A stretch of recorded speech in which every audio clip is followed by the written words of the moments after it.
محمد الشناوي حارس مرمى النادي الاهلي غاضب جدا لانه شايف ان في محاولات لتشويه صورته قدام جمهور النادي الاهلي من بعض الناس كده.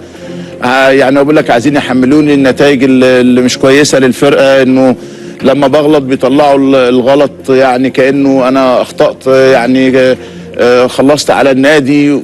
والشناوي بيقول وانا بقول انه الشناوي حارس مرمى مصر الاول يعني، وانه راجل لا يقصر لا في التدريب ولا في اي شيء على الاطلاق، وانه كابتن محترم جدا، وانه له دور كبير جدا مع النادي الاهلي ومع منتخبنا الوطني.